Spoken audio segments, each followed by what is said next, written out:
Orang Wahabi kalau dalil ya pakai hadis sahih Bukhari lah. Pengapesannya orang NU itu hadis sahih. Jadi ya kasihan Imam Bukhari. Sebenarnya Imam Bukhari itu tidak milik mereka.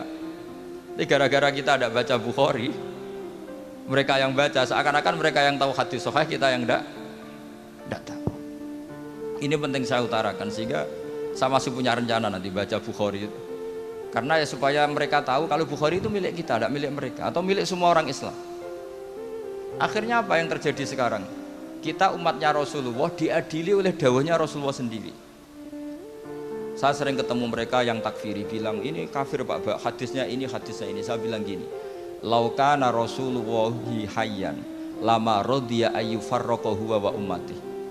Andaikan Nabi itu hidup, pasti tidak ridho beliau kamu pisahkan dengan umatnya. Kamu mengkafir-kafirkan orang lain berdasar hadisnya Kanjeng Nabi, itu artinya kan apa? Nabi kamu pisahkan dengan umatnya berdalil dawuhnya Nabi sendiri.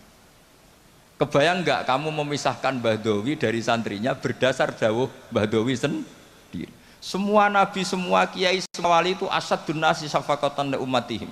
Orang yang sangat sayang kepada umatnya. Tapi sekarang ada tren orang dianggap kafir, artinya dianggap kafir itu dipisahkan dari Nabi justru oleh dawuh Nabi sendiri. Kebayang nggak Nabi kerso dipisahkan dari umatnya, padahal Nabi fi akhiri hayati ngendikan ummati. Bahkan yang maksiat saja kata Nabi masih ngendikan syafaati li ahlil kabair min ummati. Nanti jatah syafaat saya tak kasihkan umat-umatku yang amalnya tidak karu-karuan, kira-kira gitu terjemahnya. Jadi betapa cintanya Nabi kepada umatnya sampai yang ahlul ma'asi saja kata Nabi nanti mau saya syafaati. Karena Nabi nggak mau terpisah dari umatnya. Sekarang banyak hadis sahih yang justru dipakai sebagai alat pemisah bainahu wa baina ummati, antara Nabi dan umat. Maka santri Al-Wahdah ini harus kuat. Semua kita harus kuat. Semua kita harus kuat. Caranya gimana? Yang ngaji tadi, ngaji pakai guru. Sekarang alhamdulillah kan banyak gus-gus besar yang misalnya jenengan gak menangi Said Muhammad, ada Gus Naji, ada Gus Ro'ub, ada Gus Kamil, ada Ali Akhwas, gak menangi Habib Zain. Gus Zaki dulu lama ngaji Habib Zain, gak menangi Said Romdon Al-Buti, banyak santrinya di Indonesia itu luar biasa. Gak ada ulama top internasional yang sanatnya gak ada di Indonesia. Misalnya gak sempat ngaji Habib Umar, banyak orang yang ngaji Habib Umar. Keluarga besar Solo, keluarga besar pondok-pondok banyak ngaji Habib Umar. Jadi Indonesia itu gampang sekali ngakses sanat-sanat kelas dunia. Apalagi Musnidul Alam itu juga orang Indonesia, Syekh Muhammad bin Isa Al-Fadani. Jadi kalau orang Indonesia tidak pinter tuh kebangetan lah kira-kira seperti itu. Karena gampang sekali ngakses sanat-sanat itu.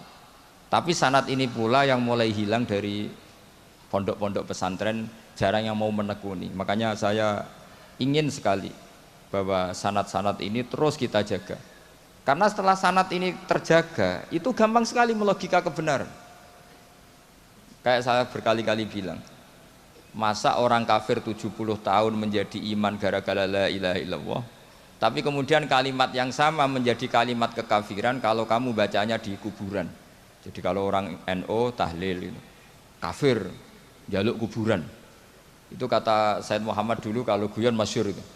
Mbok takok isik, dia ini jaluk kuburan apa malah ndongakno kuburan. Padahal doanya kan malah Allahumma ighfir lahu wa'afi wa'fu anhu. Justru kuburan ini yang didoain, tapi mereka lihat dari jauh karena begini dikira kita minta kuburan, padahal hakikatnya kita mendoakan yang ada di kuburan. Ini secara teori penelitian sudah gagal. Wong neliti saja tidak mau, observasi saja nggak mau. Coba kalau mereka neliti, ternyata mendoakan yang ada di kuburan, bukan minta kuburan. Semua orang NU misalnya kalau ziarah doanya gimana? Allahumma ighfir li syaihina, Allahumma ighfir li ummina, Allahumma ighfir li abina. Itu minta kuburan apa mendoakan mayit yang ada di kuburan? Mendoakan. Tapi mereka menuduh kafir, katanya kita minta sama kuburan karena melihatnya dari jauh. Karena begini dilihat dari jauh, oh minta kuburan kan gitu. Ini secara penelitian kan sudah kacau. Dan makanya saya minta sekali tradisikan tahqiq dan sanad-sanad yang mudah kita dapat, semoga diakses, dimuasalah secara baik, disambung secara baik.